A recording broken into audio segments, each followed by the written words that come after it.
Divorce cases में अक्सर देखा गया है कि ज़्यादातर लॉयर्स अपने क्लाइंट्स को ये सजेस्ट करते हैं कि भाई आपका पार्टनर आपको डाइवोर्स तो दे नहीं रहा है, तो कोर्ट में क्योंकि आपका कोई चाइल्ड नहीं है 2 या 3 साल की मैरिज के बाद, तो आप कोर्ट में क्लेम कर दो कि आपका पार्टनर इम्पोर्टेंट है। Means he or she is unable to do sex or physical intercourse with you, he is not able to consummate the marriage as per Hindu law. तो जब आप एक ग्राउंड लोगे तो कोर्ट आपको ईजिली डाइवोर्स ग्रांट कर देगा। तो क्या इस ग्राउंड को लेना वैलिड है और इस ग्राउंड पे डाइवोर्स मिलता है?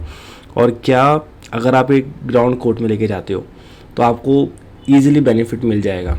Late me tell you, importancy एक बहुत बड़ा इशू है, और अगर आप इसको ऐसे ही कोर्ट में ले जाते हो मीन्स बिना किसी रीज़नेबल जस्टिफिकेशन के, और आपका पार्टनर बिल्कुल नॉर्मल है, या फिर उसको फिज़िकल इम्पोर्टेंसी नहीं है, मेंटल इम्पोर्टेंसी है, साइकोलॉजिकल है, मीन्स जो कि क्यूरेबल भी है, तो आपके अगेंस्ट ये चीज़ यूज़ हो सकती है। क्योंकि जब भी आप इम्पोर्टेंसी का ग्राउंड कोर्ट में रेज करोगे तो एक मेडिकल एग्जामिनेशन कंडक्ट होगा, और अगर उस मेडिकल एग्जामिनेशन में सामने आ गया कि आपका पार्टनर बीट योर हस्बैंड और योर वाइफ, जिसके खिलाफ भी आप केस लड़ रहे हो, तो ये प्रूव हो जाएगा कि आपने झूठा एलिगेशन लगाया है, और ये सोसाइटल इम्पैक्ट भी डालता है आपके पार्टनर की लाइफ पे कि वो इम्पोर्टेंट था।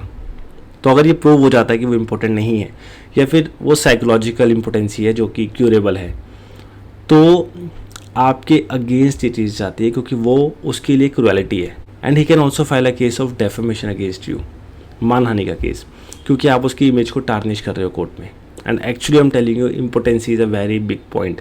तो आप किसी की भी बातों में आके ऐसे इस क्लेम को रेज नहीं करोगे। दो सुप्रीम कोर्ट ने अपनी काफ़ी जजमेंट्स में मेंशन किया इम्पोर्टेंसी के बारे में कि ये वैलिड ग्राउंड है। अगर आपका पार्टनर जेन्युइनली ही इम्पोर्टेंट है, he or she is not able to consummate the marriage or not able to have physical intercourse with you, then on this particular ground alone you can seek divorce from the court. एक judgment का नाम मैं आपको बताता हूँ, supreme court Yuvraj Digvijay Singh versus Yuvrani Pratap Kumar.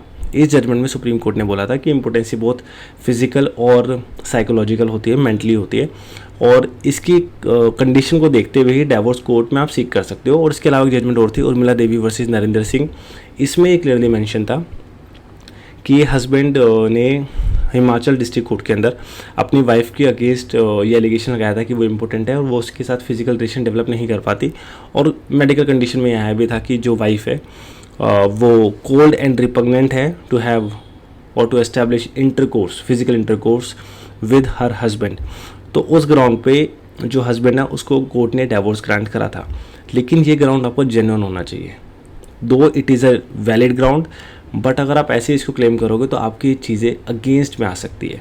तो जब भी आप इम्पोर्टेंसी का इशू रेज करने वाले हैं कोर्ट में, तो काफ़ी कॉशियसली और काफ़ी सोच समझ के इस ग्राउंड को आप रेज कीजिए।